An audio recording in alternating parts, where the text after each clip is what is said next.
All right, I think we're live. Hey everyone, welcome to Victory Condition Gaming. My name is Doug. With me tonight, of course, is my Geek Out buddy, Alan Bahr from Nocturnal Media. Alan. Hey, how's it going? What's going on tonight? Now we're geeking out about Mutants and Masterminds. Mutants and Masterminds, 3rd edition, right here by Green Ronin Publishing. This is a great book. I love this book right here, man. Yeah. Let's tell folks. Let's kind of tell folks what it's about, because they might be living under a rock or something. What is Mutants and Masterminds? Yeah. Well, maybe we should talk a little bit about the history of the game. Okay. Yeah. Let's talk about. Let's talk about it came from, what it is. Sure. Yeah. Let's talk about that. RPG historian. I love it. No, that's by virtue of I make games, I guess. I'm not sure what that's called. Hey, it's good to know it's good to know the history of your industry. Yeah, that's right. So Mutants and Masterminds. So if anybody wants to read about Mutants and Masterminds, I highly recommend the book series Designers and Dragons. Okay. It's a fantastic decade by decade look at the RPG industry. They break it down by company and decade. So there's 4 books, and each one's for a different decade. Oh, sweet. Yeah, it's really great. But anyway, so Mutants and Masterminds was first published in 2002. Right. By Green Ronin Publishing, and it was one of the first open game license games. It uses a D20 system. Right. It actually, back in the old edition, it actually was very strongly a port of 3.0 D&D. Oh, nice. Okay. Yep. That. Okay. Yeah. So they had that, and it was only published under the OGL. It was pretty popular. It was very successful. And then they published a second edition around 2005-ish, 2006. And that's where I got into it. I found it in 2007. Oh, so you hopped on during the second edition? I did, yeah. Okay, yep. I have a bunch of books because I love some of the splat books they did for first edition. Okay. They have some great ones. But I started playing avidly in second edition. And second edition was very much still derived from the 3.5 D&D ethos. And then in 2011, 2012, they did third edition, which is the one we're holding. Yeah, this right here. This is a big book. It's a good-sized book. And third edition is by far my favorite edition of the game. It's fantastic. All 3 editions have been designed, at least the lead designer has been Steve Kenson. Steve Kenson is a fantastic superhero, and he's a fantastic game designer. He does... You said Steve? Oh, Steve Kenson. Okay. Yeah. He does Mutants and Masterminds. He also does Icons, which is another superhero role-playing game. Okay. Oh, your volume keeps cutting in and out. No, not really.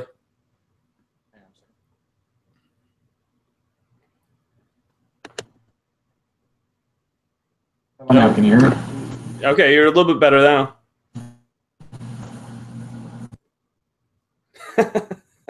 We always do this. This always happens. We have a Geek Out, and Alan has some sort of audio difficulty, but that's all right. He'll be right back. So it's by Green Ronin Publishing. There we go. Alan, you're back. Yeah, I can hear you. You're great. Perfect. Awesome. Maybe my headset's going bad. I'll take a look and figure it out. But yeah, so fantastic game series, fantastic game line. They do a bunch of supplements if you get into it. So those are just fantastic. This is great. I'm going to say fantastic a lot. Now, you said this, who is it? Steve, who is it? Kenson. Steve Kenson. Yes. He's the main designer. He designed the game. Yes. And he's put out some other games as well? Yeah, he does a lot with Green Ronin, but he also does Icons, which is another superheroes RPG, but it's very rules light, very narrative. Okay. All right, nice. So yeah, he loves his superheroes. Sweet. Yeah, it's fantastic. He does great work. That's cool. So, you play this quite regularly. Yeah, we're in a weekly campaign right now. That's awesome. What character are you playing right now? Yeah, so I actually get to play, and I'm playing. Yeah, because usually you GM, right? Right. Yeah. So somebody else is running this game, which is kind of great. Nice. But I'm playing a character named Riker Swift, and he is a superhero known as Velocity. Okay. He's Iron Man. If Iron Man had the Flash's powers. Okay. So he's sweet. a normal dude, but he puts on this suit of armor, and then he can run at a super speed like the Flash. Now, the cool thing about this book is that you can pretty much create any superhero you want with this book. There are some pre-made like templates for heroes, like superheroes in this like the first part of the book. There's like a mystic, a gadgeteer, construct. How do you usually go about character creation on when you go about starting a campaign? I played Mutants Masterminds for a long time, so one of the things I love about Mutants Masterminds that they get right that so many superhero RPGs struggle with, or to be fair, since Mutants Masterminds got it right, everybody else seems to get it right a lot more. Probably because they already figured it out. Right. The emulating the superheroic combat is always key, right? You can't just have hit points. Superheroes don't have hit points. Yeah, right. So what Mutants Masterminds does is they take the idea of saves from D&D where you have to make a saving throw, and they turn damage into a thing you need to make a saving throw against. Okay. And if you fail, you take penalties, and the penalties stack up until you fall unconscious. But there's not hit points. Okay. And so they use a cool mechanic to keep superheroes balanced called power level. Right. And if you read the book, you'll see that power level is sort of a benchmark on how strong everybody should be in that campaign. Right. And usually it's like a power level 10, right? It's usually what like a standard superhero, and then if you give like if you want like a Teen Titans, if you were going to go that, I don't know if we should actually say brands, but we're going to say it. Teen Titans. That's kind of like a level 8. You kind of you tone them down a little bit. Whereas the Avengers might be like level 12, right? Like, right. They have this scale, and it's really cool because it allows the GM to go, we're playing at this level, and everybody knows what the limits are and what they can do. Sure. Which means somebody can go, okay, I want to make an Iron Man, but that Iron Man isn't necessarily going to be a lot better than, trying to think of a superhero that's awful, than Howard the Duck. Hey, I like Howard the Duck. Yeah, that was probably a low shot. Yeah, man. Yeah. What are you doing? I think Marvel needs to put more Howard the Duck in their movies. Give us some more Seth Green in those movies. I'm telling you. All right, maybe I'm the minority. I don't have to be on this channel. All right. The other thing that I really like about the system is, where is it? There's like there's a measurement chart in here. This thing is brilliant. Like, I'm a numbers guy because I work with numbers at work all the time. Like, this thing, can you kind of, I don't know how to explain it without like going really into it, like, but there's a way to like, really into it. Yeah, there's a way to like measure everything in this book, and it's all by like, I'm trying to find it. I can't. I should have put a note. Should have found it in my notes. The measurement. It's the measurement table, right? Yeah. Like I was reading. Yeah, measurement table on number 11. Like, you've got different ranks. You can't probably even read this, but like everything like lines up. It's so great. What they do is they've got this sheet, right, with ranks and powers and stuff. And what you do is, if you want to figure out how far you can do, you go, I have flight at rank 10. So the rank 10 speed is 4 miles. Right. And if I want to see how far I fly in an hour, the rank for 1 hour of time is 9. So then I go to 19. I can fly 2,000 miles an hour. That's crazy. Like, but it's so simple, but it's complex, but it's simple at the same time. Like, and it's all like, and it makes sense. Like, I don't know how you said Steve. I don't know how Steve like came up with that. Like, I look at it. The dude's gifted. Yeah, I look at that, and I'm like, oh my god, that's just brilliant right there. Yeah, it. Like I said, what Mutants Masterminds does better than any superhero RPG I've played. There's some that are a little more freeform, or some that are a little more rules heavy. What Mutants Masterminds does so well is it puts everybody on the same playing field. Right. Like I said, what Mutants Masterminds does better than any superhero RPG I've played.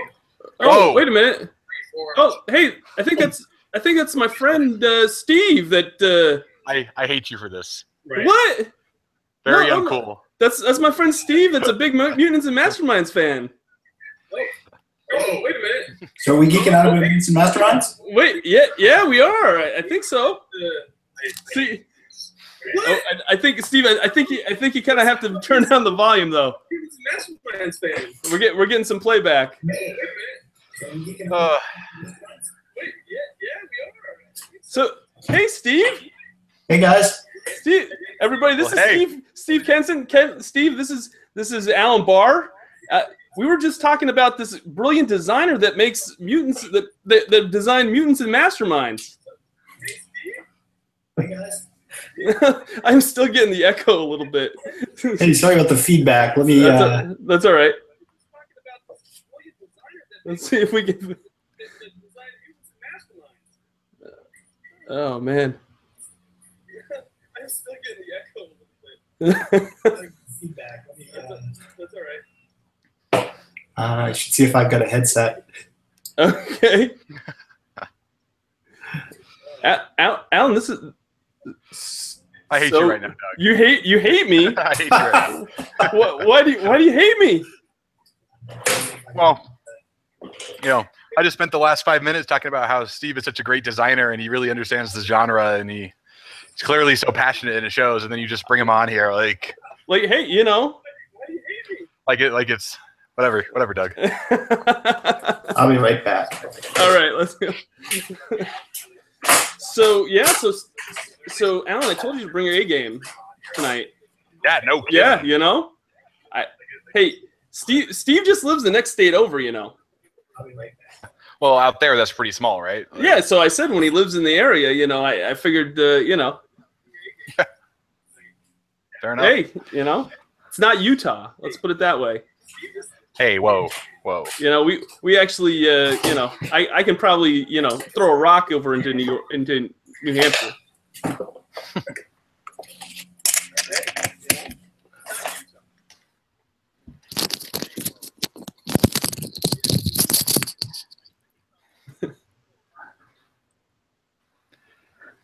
Well, we didn't even get into like. Can you guys hear me? Yeah, we can hear you. Yeah, we hear you. Awesome. The audio, the video is off though. There we go. There we Sorry, go. I ruined my big entrance with not having a headset. That's that's all right. That's all right. I think we still shocked Alan. Yeah, I did not see that. Well played. Yeah, well, hey, I like to keep you on your toes, my friend. When we're geeking out, you got to expect the unexpected. So, Steve, hey, thanks for coming on. I don't know if you can. Can you hear me? This is so funny. Steve? Yeah. All right. Awesome. Hey, thanks for coming on. How are you today? I'm doing well, thanks. Hey, I'm thanks. just making sure I adjust my audio. Okay. So this is what happens when I don't tell Alan about the surprise guest appearance, and we don't prep ahead of time, which is fine because this is what I wanted to do. I wanted to take him off his game because he totally destroyed our last Geek Out, and I wanted to really kind of put him off his game tonight. Well done. Thank you. So, Steve, first I want to tell you, a huge fan. I love the game. It's I consider it my favorite superheroes RPG. So, I just love it.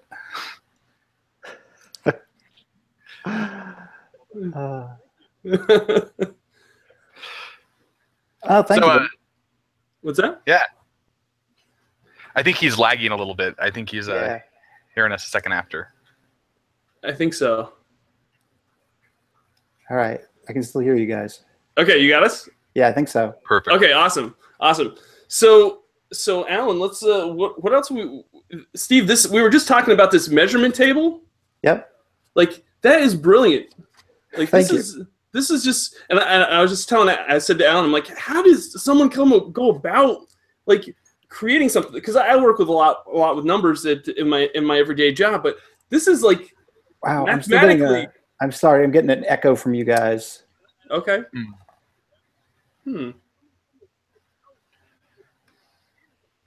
That's odd.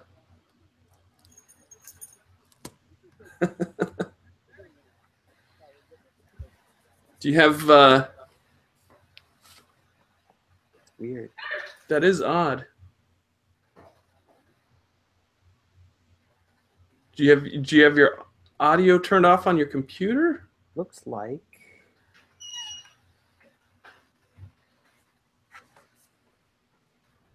Yeah, I'm still getting it.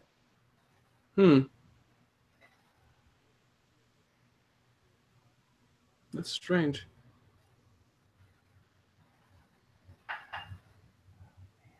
Sorry about that. No, that's okay. You. All good. What's that? It's all good. So, Alan, you want to talk a little bit about while we're waiting for Steve to? You want to talk about hero points? Yeah. So, hero points are really cool. They serve as a sort of fate point or meta currency in the game that you can use to help you kind of hedge the odds in your favor in order to emulate the super heroic moments of comic books. It's a really clever design. They can do a lot of things. There's a giant spectrum of things you can do with hero points, and I think my favorite thing is the ability to dice, and if you roll less than 10, it counts as 10 higher. So you're guaranteed a number between 11 and 20. Right. So you can really hedge your bets, pretty much. Yeah. Nice.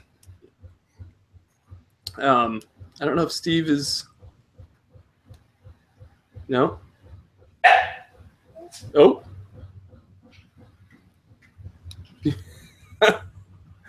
I don't. This is not quite. It always happens with electronics. They're the worst. They are. If you're talking, Steve, we can't hear you. Yeah, Steve.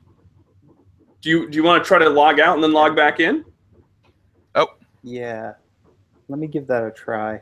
Okay. So I guess Amanda really likes my description as hero points as a meta currency. She's commenting that she's never heard that before, and it's perfect. Oh, nice. I'm not even. There we go. I'm not even paying attention to the chat. I've been trying to. Frank says, "Is that Steve Kenson?" That's awesome. No. Yeah, I don't know where I heard the term meta currency. For the life of me, I can't remember. But it really describes the concept of hero points really well because they sort of exist in this space. Oh, we got Steve back. How's the audio on that? Good, actually. Yes. Yeah. Sweet. Awesome. All right. Sweet. So let's start geeking out. Steve. That was a terrible entrance. That's all right. That's all right. That's what I get for trying to surprise Alan. That's pretty much what. So Steve, thanks for coming on. Happy to. You want to? Alan kind of preempted your arrival, but do you want to tell folks a little bit about who you are, what you do, and? Sure. My official title with Green Ronin Publishing is I am a staff designer. Okay. I started working for Green Ronin as a freelancer back in 2001 or so. And one of the first freelance projects I ended up working on for them was the first edition of Mutants and Masterminds. And it was really at the beginning of the D20 boom, and Green Ronin was a new publisher and was doing a lot of new stuff with the open game license.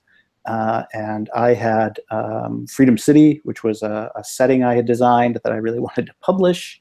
So I worked out a deal with Green Ronin that I would design a game for them, and we would publish Freedom City as the setting, and we'd kind of go from there. So. Yeah, and it's just taken off. It's had, you're on your third edition right now. Yep. Mm-hmm. And Alan says it's Alan. According to Alan, it's the best system ever. Well, hold up. What's that? It's the best superhero system. It's not going to displace the dragon. I'm sorry. Thank you. I completely agree with you. But no, I consider Mutants and Masterminds in and Steve, kind of a question for you. Mhm. The earlier editions, I started playing in second edition. Yep. That's kind of right after it came out, and second edition was very rooted in the 3.5 design ethos. It still had the same ability scores, the same kind of saves, everything like that. Third edition, which, if I understand, you were the lead designer on still, right? Yeah, I was. Okay. It really takes the D20 paradigm and moves the bar really far away. Like, you get rid of stats wholesale, you just reduce them to the modifiers. There's a lot of things in here that take the D20 idea and really streamline or advance it. What was sort of the design impetuous? Because it really works super well. It took a game that was good and strong and solid and moved it into the realm of, wow, this is beyond just good now. We've moved into, this approaches innovative, fantastic design that is breaking the traditional paradigm. Well, it was really a combination of a lot of feedback and experience dealing with second edition, both from a development angle and just playing and running a lot of it. And the real impetus for it ended up being the DC Adventures game. When Green Ronin worked out a license to do a superhero game for DC, we pitched Mutants and Masterminds to them and said, hey, we've got this great superhero game. We'd love to do like a DC source book or series of source books, that sort of a thing. And DC's anniversary was coming up, and they were very big on the notion of having this sort of multimedia blitz and having all kinds of having DC everywhere and all kinds of media, including role-playing games. But one of the things about the license negotiations was DC wanted a game. They didn't want a source book to a game, because DC didn't want to. They wanted DC doesn't play second fiddle to anybody, basically. Right. They wanted the whole shebang for them. Right. So they were like, if you want to produce a new game, you can do that, and we'll work out license terms. So it basically became the sort of ideal jumping off point to do a new edition of Mutants and Masterminds, because of the open game license and because of the way the licensing deal was structured. Green Ronin retains the rights to the game mechanics of the game. So we were like, okay, we'll revise Mutants and Masterminds. We'll do a new edition. We'll take a lot of the lessons learned to this point, and incorporate a lot of the stuff that we wanted to have for DC. Because the DC license was a time limited thing. It was going to be a foregone series. Sure. We said, we'll parallel to that, we'll do a third edition of the game, and we'll ramp that up for when DC is done, and we're putting out more third edition stuff for the regular game. That's interesting. Huh. That's really cool. I didn't know that. Yeah, I wasn't aware of that either. That's really cool. Yeah. So a lot of change. So a lot of things were just like ditching ability scores. Was just experience from dealing with second edition for years. The ability scores didn't do anything, so they were just dead weight. Sure. No, it makes sense. And that's part of what's so interesting to me is it's such a simple solution to a problem that existed, and nobody had really leveraged it that I'd seen before that, right? Like it felt like you guys had said, hey, let's just find the simplest solution and we'll just do that. That worked great. Try to. I have a tendency, I think a lot of game designers do, to occasionally not come up with the simplest solution. But that's what a good editor helps a lot with. Sure. And sometimes in hindsight, it's like, that solution could have been simpler. For sure. So, man, I have a lot of questions. So this is sure. This is what I was hoping for. One of the coolest thing about Mutants Masterminds for me was the Century City setting. Mm-hmm. It is, well, first of all, Freedom City, not Century City. Freedom City. It's awesome. Cool. Thank you. Well, you're welcome. It feels like a comic book. It feels like a world that has the weight of 60 to 75 years of comic book history behind it, with the backstories and the villains and the old costumes and like it. Obviously, you're clearly passionate about comics and comic books, right? Or else you wouldn't have been able to do this. But what prompted Freedom City? Like, why did you say I need to create this new locale for heroes and comic book stories to take place in? It's kind of unromantic, but it was purely mercenary. I was working as a freelancer in the RPG field in the mid and late 90s. And so basically I made my living, writing stuff for RPGs full time. And I wasn't an employee of a particular company like I am now. Right. So it was a lot of hustle, and it was a lot of, get, all the work you can and get jobs wherever you can. I had an opportunity to work for a publisher on a superhero setting. Basically, I pitched it to them, and I said, "Hey, I'll write you a superhero setting." And as sometimes happens in the publishing business, the deal didn't work out. Things fell through. Sure. I had this half-finished manuscript for a superhero setting that I had been working on because I had been really wanting to work on more superhero stuff at that point in my career. And so I ended up kind of turning it into a kind of a weird hobby. And I would work on it in my spare time and mess around with it and, be like, oh, I'm going to write more about this neighborhood, or I'm going to play around with this aspect of the timeline, or, these kinds of things, and all sorts of various, Sure. Inspirations would find their way in there. And so I had probably been working on the manuscript on and off for a couple of years. That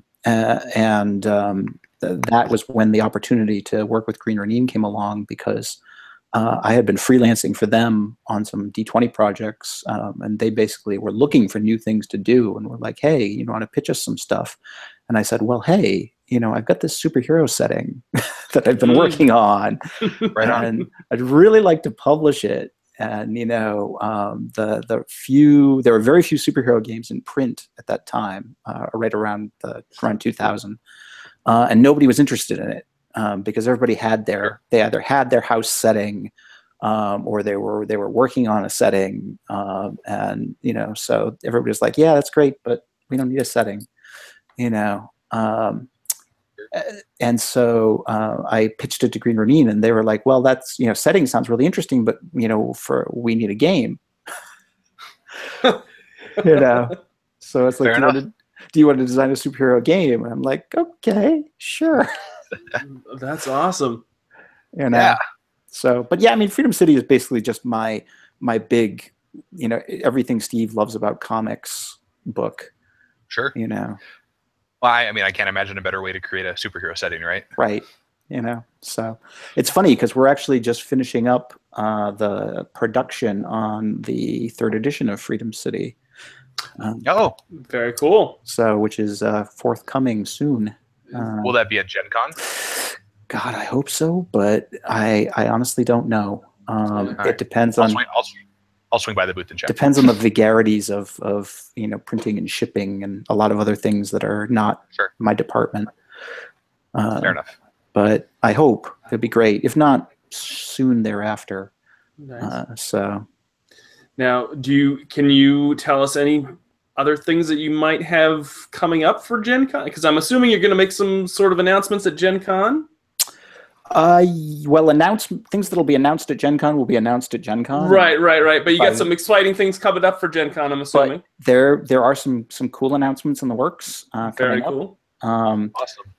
You guys might have heard Green Ronin just came out with the Tal'Darai source book for Critical Role. Oh my gosh, that cover looks beautiful. Right? Yeah, it's really great, and the whole book is actually really beautiful. There's Andy Law did these amazing maps, and we've got some great illustrations. It's a beautiful looking book. That just went into pre-orders, so that will definitely be at Gen Con. Yeah, Chris was posted quite a bit saying that it's like blowing up even better than if you'd put it on Kickstarter. And it's huge. That's awesome. I still need to place my pre-order for that. I've been meaning to. Yeah. I meant to do it this morning. I totally forgot. That's great. I got this thing called work that kind of gets in the way. Right. Right.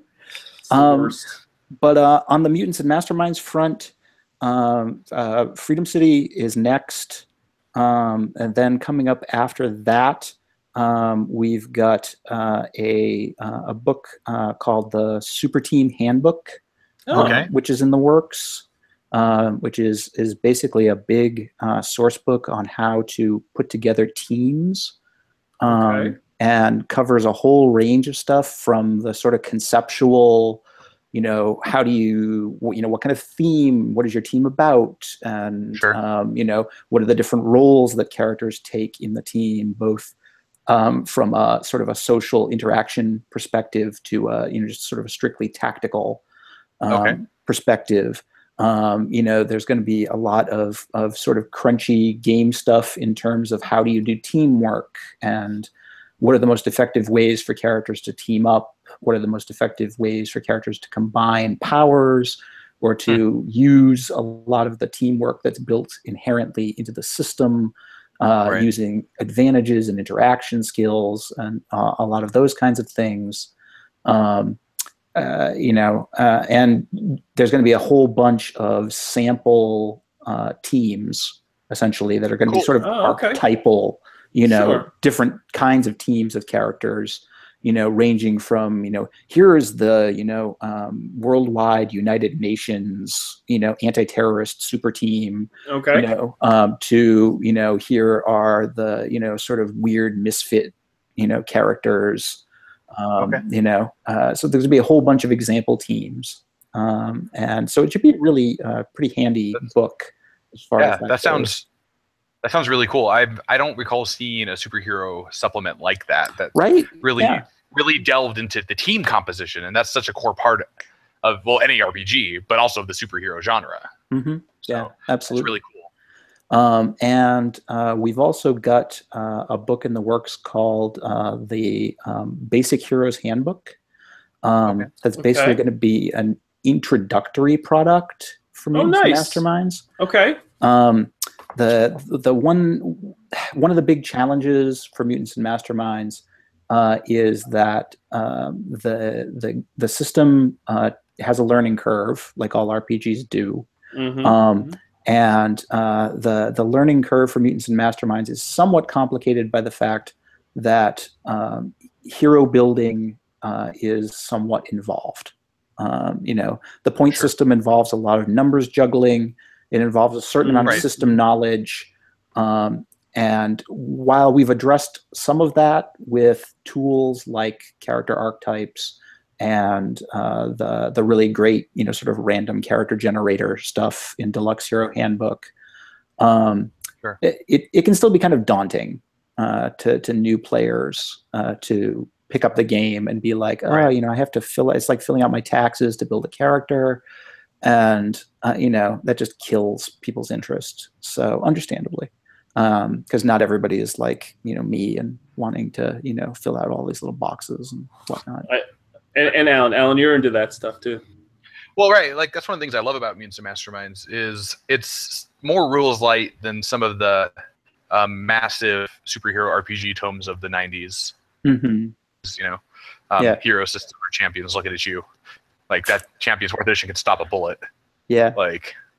And so I love that Mutants and Masterminds. It's more streamlined than that, but it doesn't devolve so far there's still a satisfying amount of crunch to your powers and your power set that is not Fate, which I love Fate, but Fate's so narrative that there's no my blast power looks like my other power, whereas in Mutants Masterminds I can distinguish those mechanically, and I like that element. So yep, so it's right in the middle of that spot. Cool. Yeah, and that's pretty much the niche that we occupy, as far as that goes. So, and the whole idea with basic Hero's Handbook is not to necessarily take away any of that, but kind of provide a really nice on-ramp for people that introduces a lot of the basic concepts of the game and provides some much simpler tools for building characters. That narrows a lot of the choices down, so that you don't have to worry about a lot of things, and it'll be much more, probably much more menu sort of based. Here's this, archetype basically, but it's like pick 3 of these and pick 4 of these and 2 of these. That's cool. And you'll have a character. And likewise, it's intended to be sort of a starter book for somebody who's always wanted to run Mutants and Masterminds, but is intimidated or is daunted by the notion of doing that. Cool. I love it. No, that sounds exactly like the right thing for the game. Yeah, we thought so. And one of the things, obviously, one of the things. So 3rd edition is the longest running edition of Mutants and Masterminds now, isn't it? Yes, I believe so. Just or equal to 2nd this year, I think maybe. If not past 2nd, it's at least equal at this point. Yeah. So do you, and this is maybe a loaded question, but do you see this 3rd edition continuing for a good while under a very similar iteration? I think so.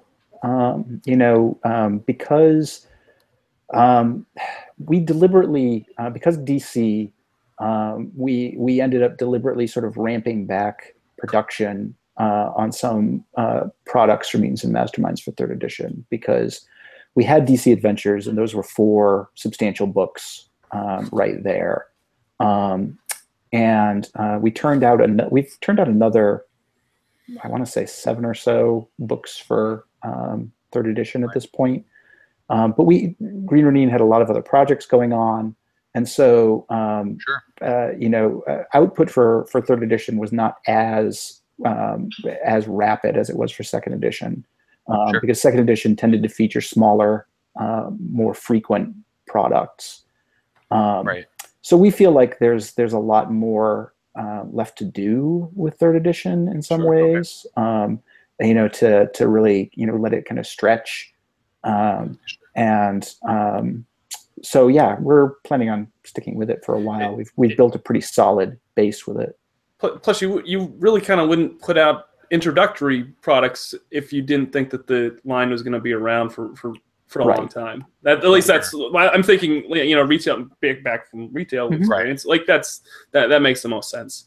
Yeah. Actually, Frank Hart here asks, what is the projected release date for the basic Heroes Handbook? The basic Heroes Handbook. Oh, that's a good question.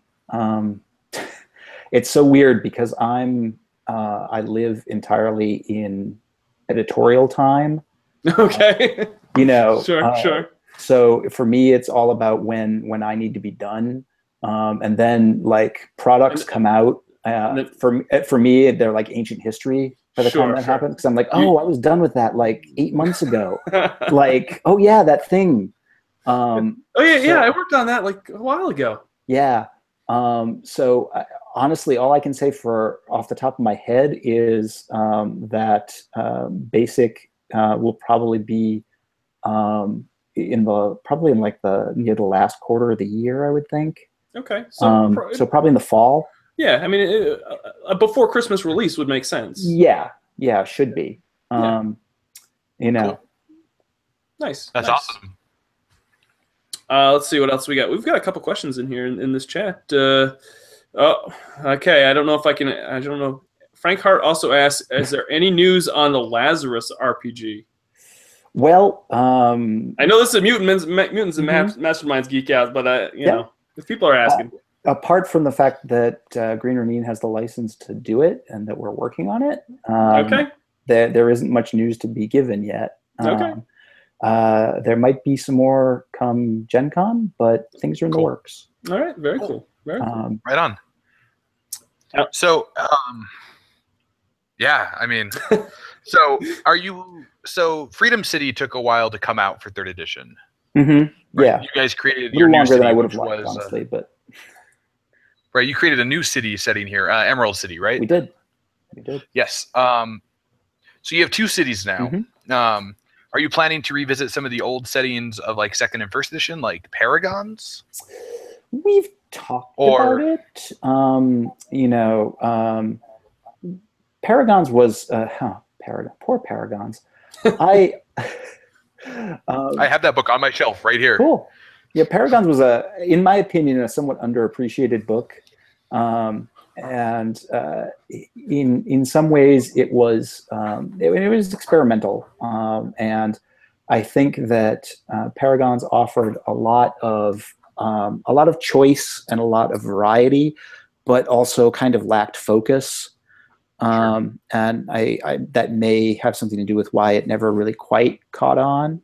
But yes, actually, we are talking about the notion of once Freedom City is out for 3rd edition, we'll have pretty much a trifecta of what we're calling the Earth Prime setting between Freedom City, Emerald City, and the recently released Atlas of Earth Prime, which is pretty much everywhere else. Right. We'll have detailed the world pretty well at that point. Short of like delving into like really huge amounts of detail in other parts of the world. So we are thinking about the notion of, what's next as far as, possible settings. Sure. And of course we have a new Mutants Masterminds developer in Crystal Frazier, Yes. who is, working on all of the new projects that I talked about. And I'm sure Crystal has her own ideas that she'd like to put forward and to see developed, Sure. For the game as far as that goes. So, and that's absolutely part of the reason that she came on board. Yeah, we're definitely talking about it, and I'd certainly like to see because I think the game system can do a great deal. Right. It would be interesting to see some other settings that allow it to kind of stretch in different ways. Yeah. Well, I would put my vote in the hat for Paragons coming back. I liked that book a lot. Awesome. It's very fondly thought of around Green Ronin, so I will pass that along. Yeah, it's probably the one I used the most for updating to 3rd edition. So cool. Yes. And I would also throw my, I would say you should redo the Noir book from 1st edition, but I'm not sure anybody will buy that but me. So maybe you shouldn't. I think that author Christopher McLaughlin would be deeply touched to know that they're fans of Noir. Oh, I loved it. It's I have like 3 copies on my shelf because they keep getting worn out. Well, it was a real labor of love on his part. So yeah. Now, Steve, you mentioned that the Atlas of Earth Prime that's up for some Ennies this year. Yes, it is. As a matter of fact, that's congratulations. Congratulations! Thank you. Yeah. That's awesome. Thank you. Voting in the Ennies is open, by the way. Should Yes, anybody feel absolutely. so moved. I'll put the link in the description so people can go down and click on where to vote for the Ennies. But yeah, it's up for best setting, and I'm trying to think. There was one other I thought was up for a couple awards. I think it is. I want to say it's in product of the year too. Yes, and I think it's in the Is it in the adversaries category? It is. Yes. Yeah, because it's got a ton of villains in it, so I think it qualifies as an adversary book. And then the Cosmic Handbook is up for best supplement. Mm-hmm. Yeah, nice. I'm pleased with that. Wow. Oh, right. Yeah, that's awesome. Just well represented there. Thank you. Yeah, we're very happy with it. That's very cool. Well, that's great.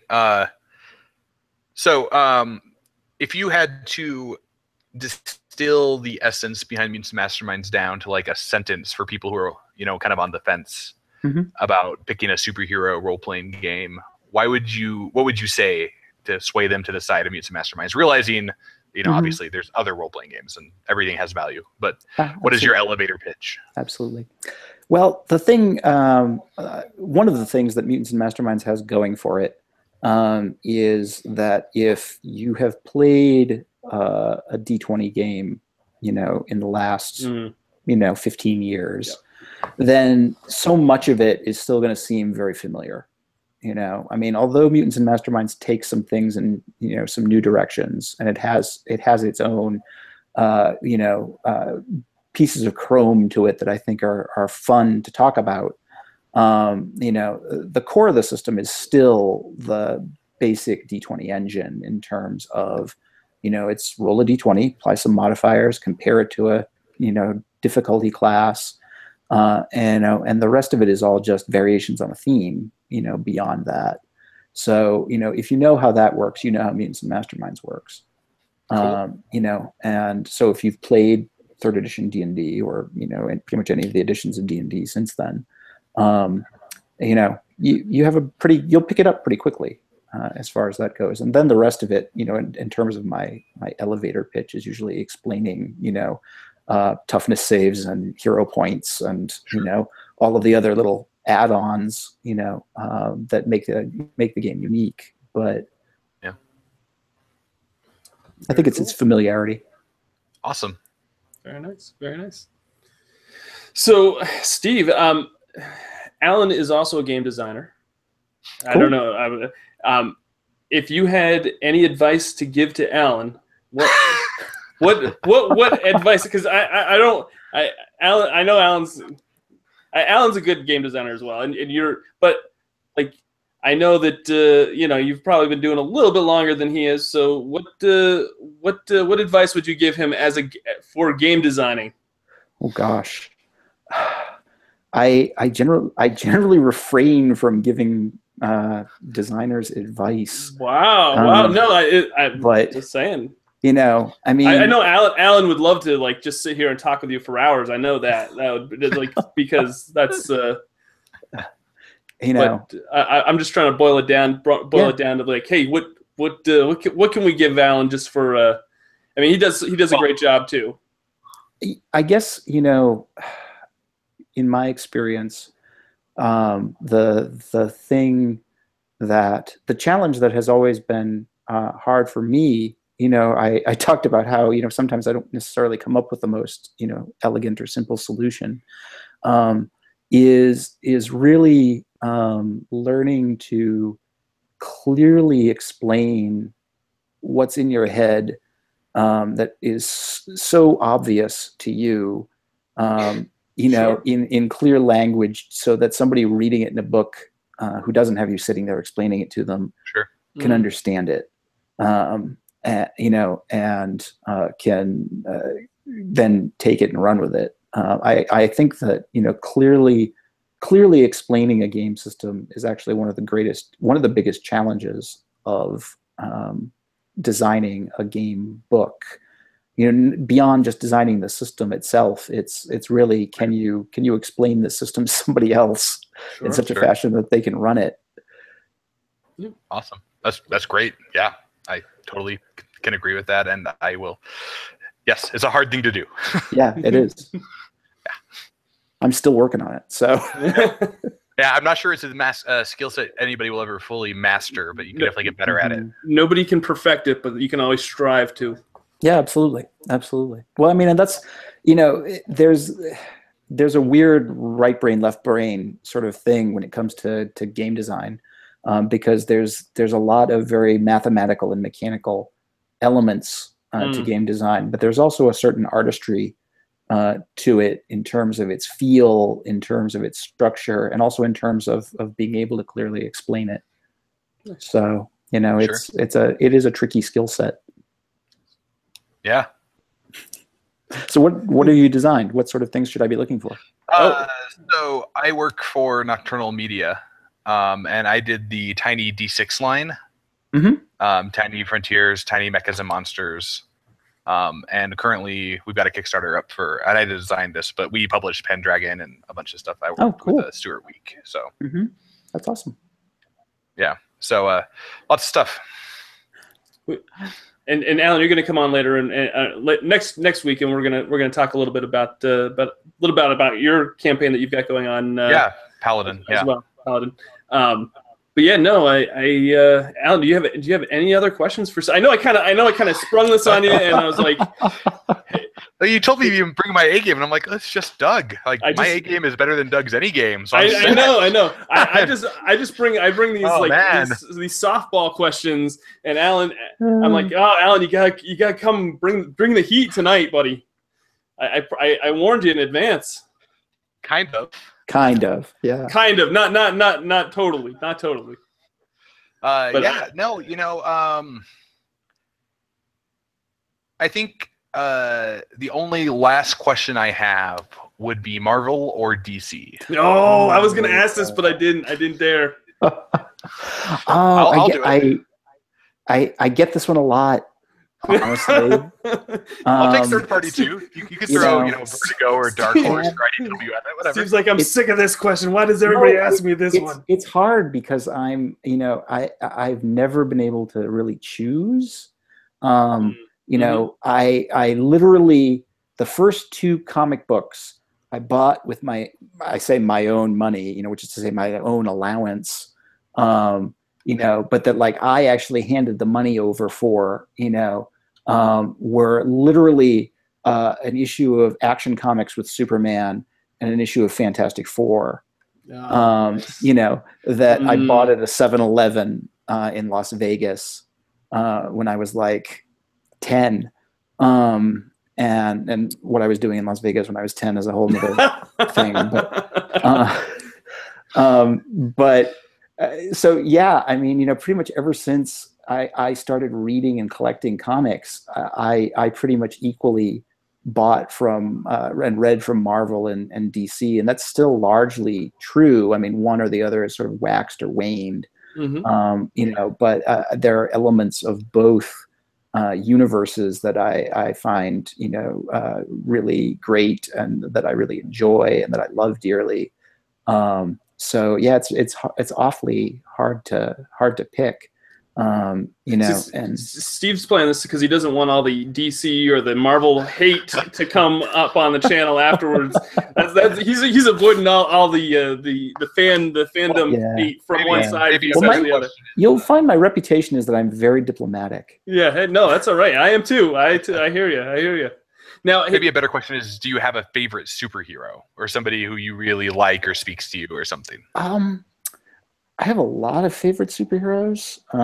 Certainly, I'm a big Green Lantern fan. Nice. From way back. Okay. Pretty much any superhero thing I work on has to be able to model Green Lantern, or it's just not doing its job. Right on. In fact, I'm also a big Legion of Superheroes fan. Sure. And when Eric Mona and I were working on the first edition of Mutants and Masterminds, we actually did what we call the Legion of Superheroes test, and we went through the whole powers chapter of the book, and we're like, can we do every member of the Legion of Superheroes with these powers? That's a great barometer. Yeah, we're like, if so, we figure the powers chapter is complete. That makes sense. That's awesome. What inspired your love of comics, by the way, in the superhero genre? Did you have friends growing up that were no, or did you just gravitate towards? I actually had no friends growing up, and that's that's terrible. It sounds really sad. But I was a very shy, introverted kid, and my family did move around a lot when I was a kid. Thus, in fact, part of the whole why I was in Vegas one summer when I was 10. Basically, so I was always the new kid in any school I was in. That's a tough spot to be in a lot. I was shy and awkward, and I spent a lot of summers living in motels with my family while we were in the process of moving somewhere. And I was in addition to, of course, being shy, I was also very imaginative. And I think my parents started giving me comic book reading money to basically shut me up. Hey, yeah. Speaking as a parent, I'm gonna admit I do it too. Sure, and it was super effective, because I was a big fan of comics, at least until I discovered that there were actual comic book stores, and then it was begging my parents to take me to comic book stores, to buy back issues of comics, and pretty much once I discovered there was such a thing as you could buy back issues of comics, it just got pretty out of control. Now, do you have a crazy comic book collection at your house, or what? I have 23 long boxes in my basement. Oh my word! Yeah. So that's awesome. and like that's not even like those are just the individual issues, not the bookcases of graphic novels and all of that stuff. That's awesome. So it's a little excessive. It's all right. We all have our things that we're into. Can it be too excessive though? Really? No. Well, having had to, although it's been a few years since I've actually had to move them all. Fair enough. That's how my wife feels about my RPG book collection. We moved and she was like, "You never again." Yeah, right. All right, fair enough.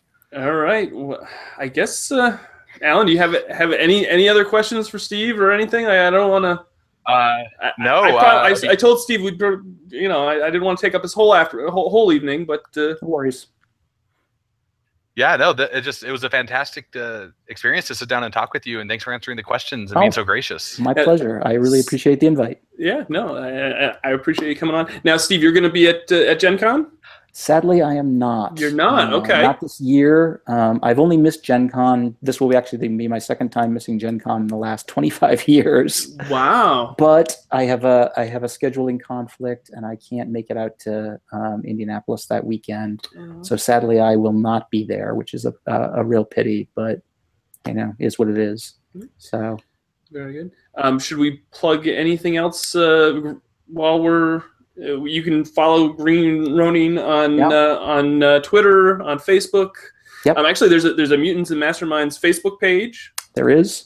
People should like that page as well. Is there anything else that we should kind of give mention to? I think that pretty much hits the highlights. It's greenronin.com for the blog and all the news. I'm at stevekenson.com for my very infrequently updated blog and the like, and personal website. Nice. So that's where folks can usually find me. All right. Right on. Very good. Very good. Thank you again for coming on. I guess that's going to do it for us. I hope you enjoyed our little Geek Out session with my friend Steve and Alan, of course, and Steve. Again, I can't thank you enough for coming on, and everybody that tuned in to watch, thank you so much for tuning in and watching. If you have any questions about Mutants and Masterminds, put them in the comments below, and or join the Facebook group, and I'm sure they'll answer your questions as well. If you like this video, please like it and all that, and check out Mutants and Masterminds, and vote for Atlas of Earth Prime for the Ennies, because Steve and Green Ronin, they work really hard on this stuff, and this kind of just award, gives them some what's the word I'm looking for? What's the word I'm looking for here? We appreciate the recognition. Recognition, yes. I can't even speak. So it gives them recognition, and it makes it all worthwhile for them. So thank you so much for everybody for watching. My name has been Doug. This has been Victory Condition Gaming, because winning shouldn't be the only victory condition when you get to the table. We'll see you on the next video.